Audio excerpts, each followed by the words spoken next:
Talon Kenny has set his commitment date.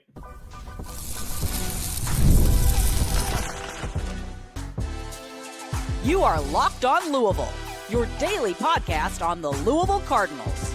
Part of the Locked On Podcast Network, your team every day.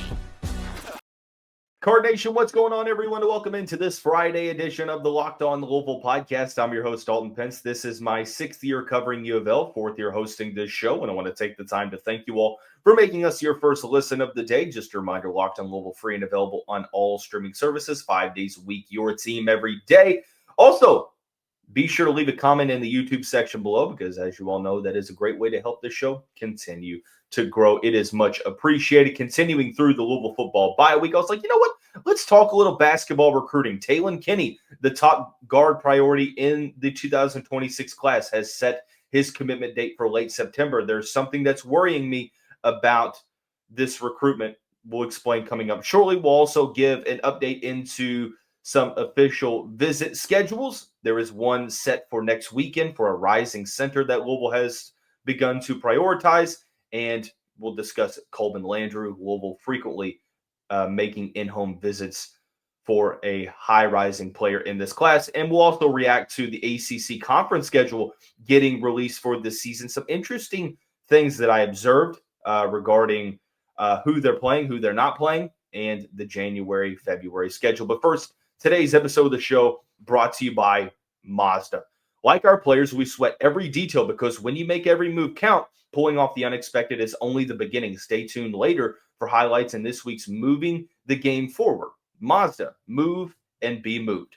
So with the football bye week, we talked a ton about the James Madison win, what needs to improve after the bye week, and much more. So we're not going to start previewing the matchup against Bowling Green until next week, right? So with an episode in hand, we found out some notable recruiting news this week. So let's have a basketball show, right? Taylen Kinney, arguably the top guard priority in the 2026 class for the Louisville Cardinals, set his commitment date, September 28th, albeit it is a little bit earlier than I expected. The rumors out there was that he was going to make his commitment right before the high school season, so late October, early November, but no, it's September 28th. He canceled some pre-existing official visits, and the finalists officially are Arkansas, Indiana, Kansas, Kentucky, Louisville, and Oregon. But however, this is shaping up to be a prime Adidas battle between Bill Self and the Kansas Jayhawks and Pat Kelsey and the Louisville Cardinals. Now, something is worrying me about this. In the summer, Kenny made that official visit to Louisville in June, and all summer long, the take was that the Cardinals were the favorite, maybe even the overwhelmingly heavy favorite. But he takes an official visit to Kansas, and the tone starts to change. Now, it's hard to decipher what to believe and what not to believe with high school recruiting in the NIL era, because things change so quickly, right? A lot of it is about money. The dollar number changes quite frequently. So you're kind of ping-ponging back and forth between who is involved, who is the favorite, so on and so forth. But from the national realm, the national landscape, those recruiting analysts out there, the tone started to change after that Kansas official visit from Louisville being the overwhelming favorite to, well, Kansas is making up a lot of ground. They've gained a lot of momentum in this recruitment to just recently, this week, Travis Branham claiming that he believes that Kansas is now the leader for Taylen Kinney. So nothing has changed from the Louisville side of things, right? The Cardinals are, of course, still putting the full court press on Kinney, but you kind of connect the dots. Kinney makes the official visit to Kansas.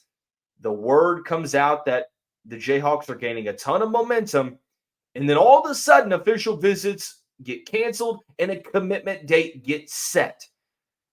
This doesn't make me feel good, Card Nation. Doesn't make me feel good at all. Like, if you asked me on Friday, September 12th, where I thought Taylen Kinney is going, I would tell you he's going to Lawrence.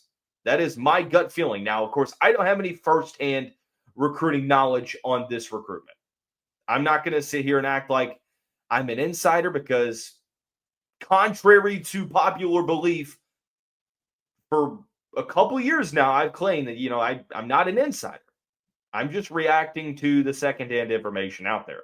So things can change. We are over 2 weeks away from that commitment date. Is it possible that Kansas is the favorite now? Of course. Is it possible that Louisville can make up the ground to reclaim that top spot by September 28th? Of course. So what's true now, what might not be true coming up in a couple weeks. So again, things change. We know that. It's really challenging to get a grasp and a pulse on high school recruiting in today's era because things change so frequently. Like I meant, it was Duke, Louisville, Tennessee at the final buzzer, and now he's a volunteer.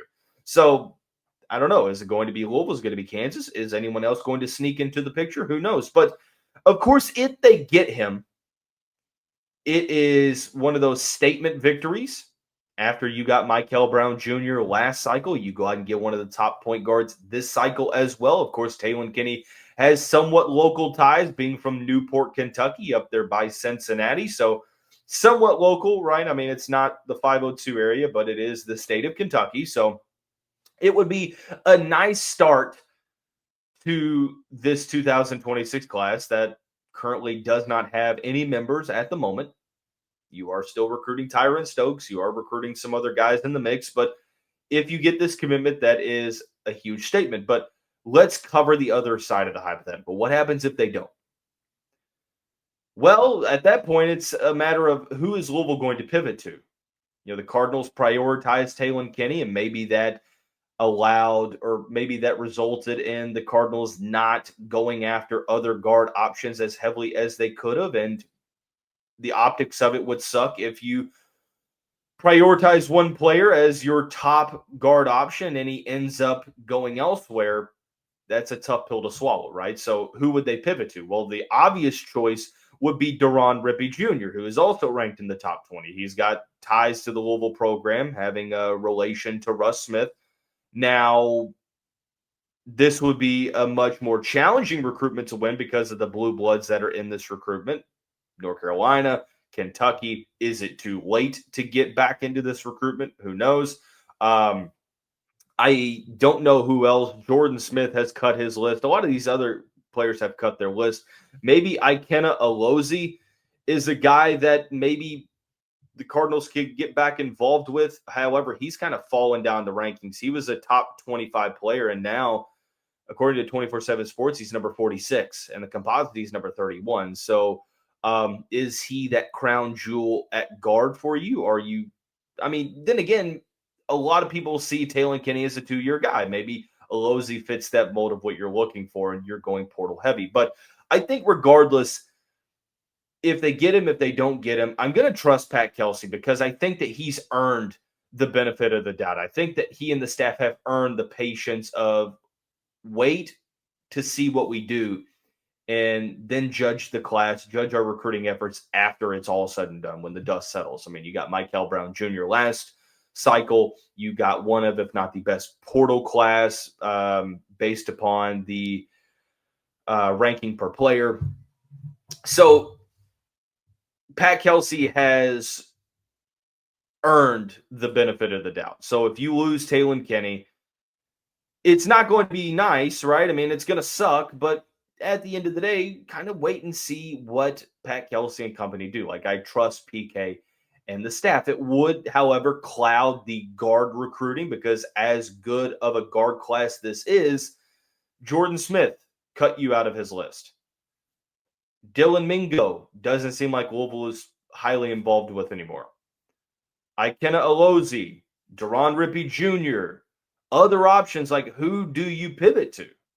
And yes, I understand that the portal is still there, but I think it's beneficial to get a couple of high school players in this class so you don't have to go to the portal needing 7 to 8 guys because the market could be overinflated, and thus you miss out on some of your top prospects or top priorities because of how many players that you have to get. So I do kind of agree that I would like to see Louisville go to a model of hosting guys in the fall rather than the summer, because kind of gives schools all summer, because guys aren't committing in the summer anymore, right? Like they're making their visits. So you host a guy in the summer, schools know what they're up against, whether it's, a monetary number, whether it's a package, like they know what they're going up against. So it's easier to, I feel like, surge in a recruitment than to hold off others, right? That's just my personal opinion. But regardless of what happens, I trust Pat Kelsey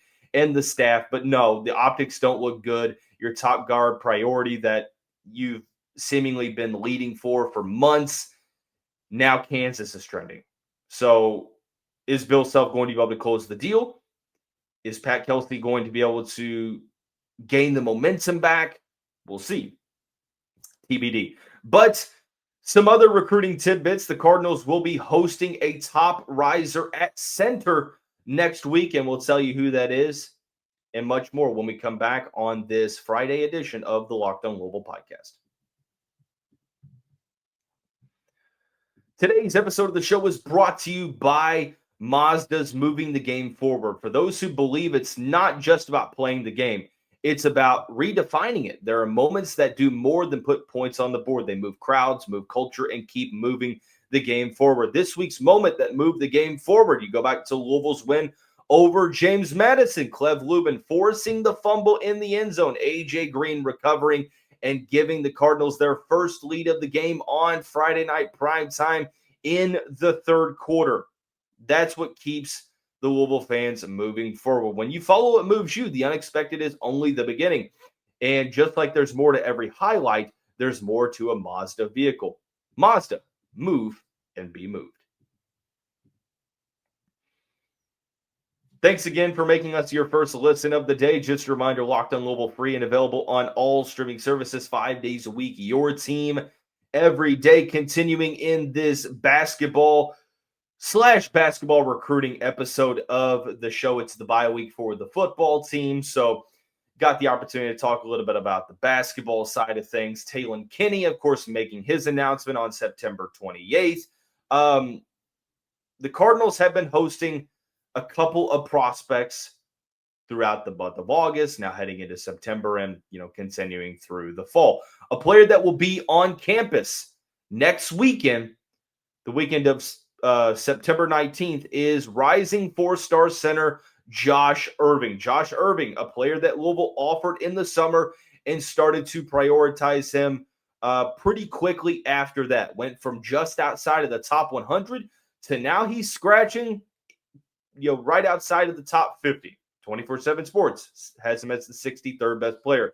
The composite has him as prospect number 50, the fourth best center and the sixth best player in the state of California. Now, why it's important for Louisville to go out and get a guy like Talon Kenny is because with as many guard options as you have at the top of this class, you can't afford, but it would be suboptimal if Louisville doesn't land at least one of those guys.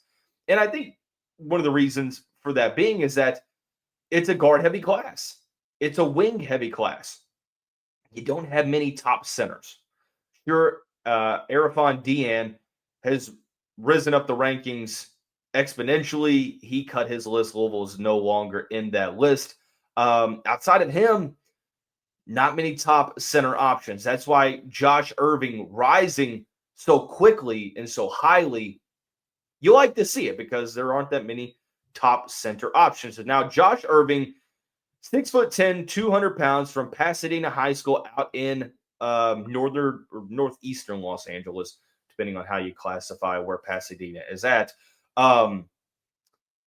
Pretty raw as a prospect. Probably needs to add a little bit more strength in the college weight program, but man, the talent jumps off the page. Like when you watch this guy play, it's pretty evident why he's rising so much. The statistics from the AAU circuit: 8.3 points a game, 7.9 rebounds, 2.4 blocks. Now, right away, kind of looking at what he projects as a freshman, it's a rim runner, a guy that plays close to the basket. Great shot blocking instincts to where I think he's serviceable in that regard right away.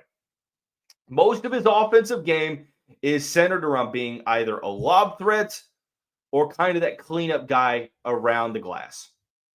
Has shown the ability to have a little bit of a post game, but with his versatility, the athleticism, the lateral quickness, guys at 6'10" usually don't move this well. So he projects as that multiple year player. Now, there is the caveat that with the NFL draft, with the NBA draft, if he shows enough on tape, he could get drafted in the first round because teams value potential over production for the most part. How good can you be versus how good are you now? He is one of the youngest players in the class, won't turn 18, I think, until May of next spring. So relatively young in relation to the rest of the class, but multiple year guy, right? Tools around the rim, whether it's shot blocking, whether it's being a lob threat, fits the MO of a center in the Pat Kelsey offense or the Pat Kelsey system in general. There is shooting upside. Now, I don't know whether or not that truly unlocks in the college ranks, maybe something that he doesn't, get down pat until his professional career. But hey, I like that the fact that the Cardinals are prioritizing this guy because the ceiling is astronomical. Now it's going to depend on how well can this coaching staff refine his skill set? How well can they develop him? And we really haven't had the opportunity to see Pat Kelsey's player development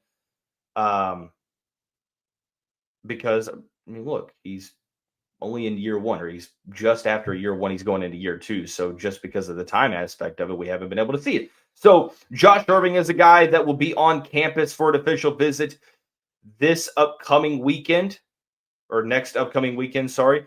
Another player that, of course, Louisville has continued to prioritize, like he's a top 3 priority for the Cardinals. That is Colben Landrew, borderline 5-star level guy, 6'6" wing from Marietta, Georgia, ranked as the 27th best player. Made that official visit to Louisville pretty recently, August 28th. He's got a bunch of SEC official visits scheduled. Mississippi State next weekend, Georgia the weekend after that, then followed by Texas A&M, Alabama, and then there's an Auburn November 29th visit. So I like where the Cardinals sit in this recruitment, but the same thing with Taylen Kinney is you're going up against SEC programs with a ton of NIL money. And of course, now with the revenue sharing, things get pretty interesting. Now, if you can land Colben Landrew, I might be in the minority here, but I think he could be a crown jewel of this class. Like, this is a dude. This is an absolute machine in this class. Like, I really believe that he is a top 20 player. Yes, he has continually risen in the rankings. Like, he went from, top 70 to now top 30. I don't think he's done rising. This is a top 20 guy. Some mentioned to me, well, he's a guy that you can develop year one and then have be a star in year two. And I kind of come back with the fact that I don't know if that's going to be the case. He could be a one and done. So I love that Louisville continually checks in to visit him because they have to. They're not the only ones. Texas A&M was in to visit him this week. I think Mississippi State was as well. The Cardinals were in to visit him, in-home visit, not just this week, but previous weeks as well.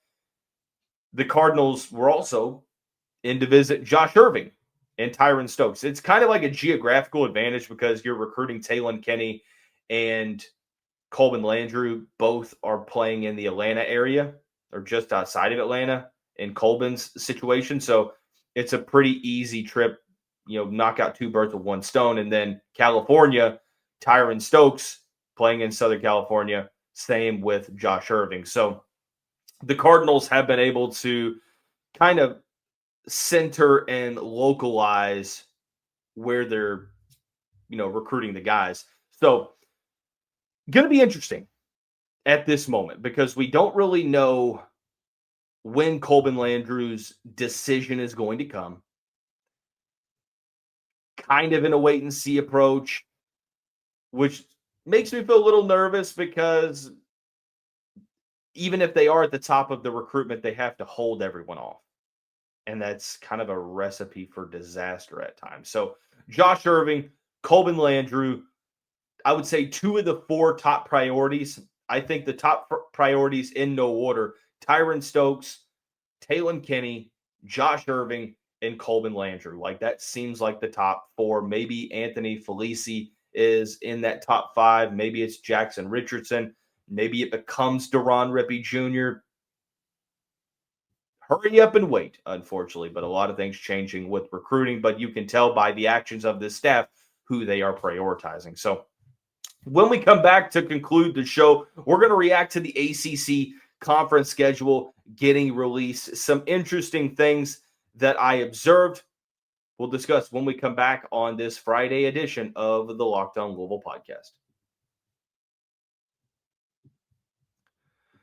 At this time, I want to take the time to tell you about our friends over at Drip Drop. If you're trying to stay on top of your routine, whether that's workouts, long days at the office, or staying focused through back-to-back classes, hydration is where it all starts. And that's where Drip Drop comes into play. It's doctor-developed and scientifically proven for fast hydration. It uses the perfect balance of sodium electrolytes and glucose to help your body absorb fluids quickly, delivering 3 times the electrolytes and half the sugar of a leading sports drink.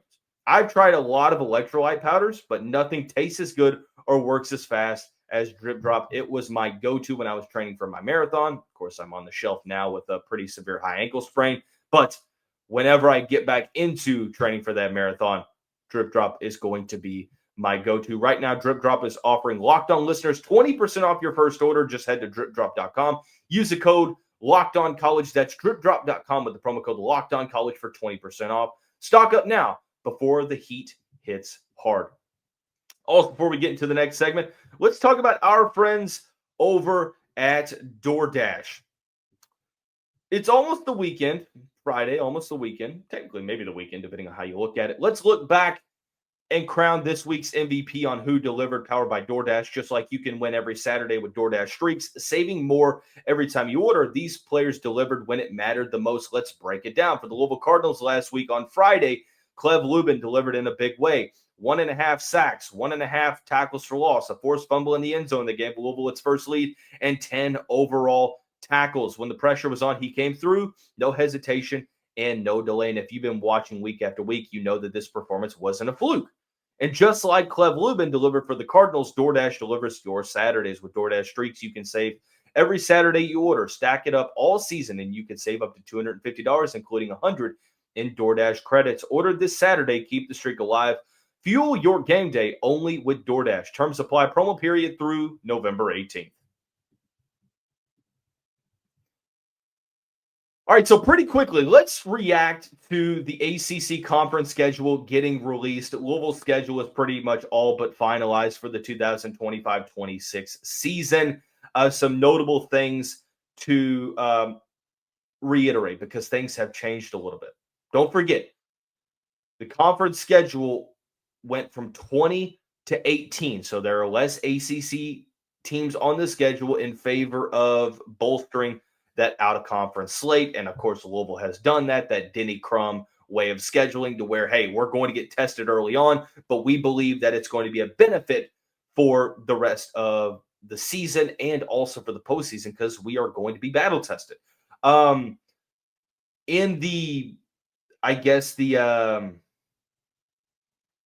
Inside this new legislature, every team has a permanent home and home. For the Cardinals, that is SMU. I don't know that I like it, but it is what it is. Cardinals will host SMU on January 31st, and then they will travel to Dallas February 17th. Now, every season, you have a rotating home and home. And this season, it is the Duke Blue Devils. Both of those games are in January. Now, that might not seem like it matters that much, but I kind of don't like that. I kind of wish that you had Duke in January and then in February. Like, I kind of want to split those up. And that's just personal preference on my side. Like, is it really going to matter that much? Like, if Louisville is not clicking, if this roster is not clicking in late January, then maybe we've got some tough problems. Like, is there that big of a difference from January 26th and February 15th, like a couple weeks.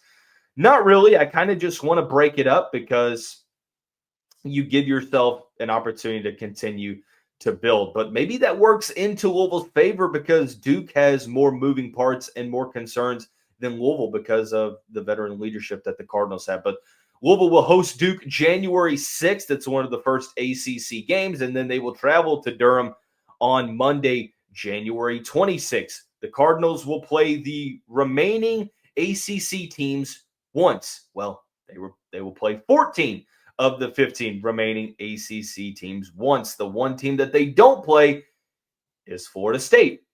Florida State with a new head coach. Usually it seems like the Seminoles kind of give the Cardinals fits historically. I know that coaching changes make that trend obsolete perhaps, but last year struggled a little bit with Florida State's length, but no Leonard Hamilton anymore at the helm in Tallahassee. So we'll see what happens. But no Florida State. Instead, the West Coast road trip starts early.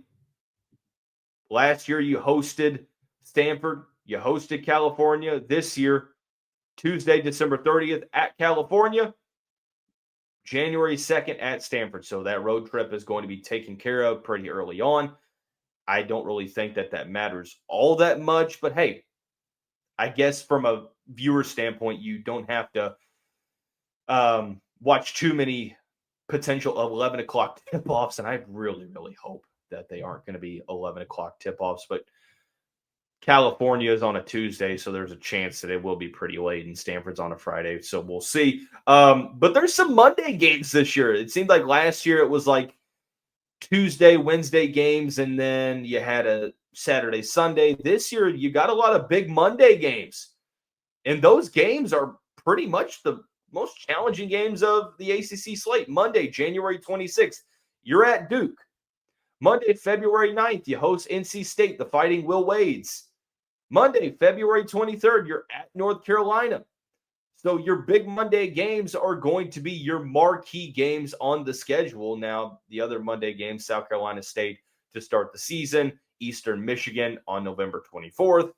So you have 5 total Monday games. I like that. Just, I think from a standpoint of, hey, Mondays aren't the best day of the week because you're starting the work week. Well, hey, at least you have Louisville basketball to look forward to. So, again, it's all based upon preference. Nothing groundbreaking that you're really going to find out. I don't think that there is like a over-the-top toughest part or toughest stretch of the conference schedule. I think it's pretty evened out. Like North Carolina is sandwiched in between Georgia Tech and Clemson.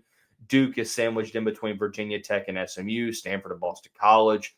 Same thing with NC State. So kind of too early to tell. Now, you do have Baylor on February 14th. Don't forget. So maybe that part of the schedule of that 3-game stint, February 9th, hosting NC State. And then you are playing Baylor on February 14th and then at SMU right after that. Maybe that's pretty interesting. But truthfully, I like the ACC schedule. I kind of don't mind not playing Florida State. Maybe unpopular. I don't care. But that's going to wrap up this Friday edition of the show. Everyone have a great day. Have a great weekend. We'll see you back here on Monday. Go Cards.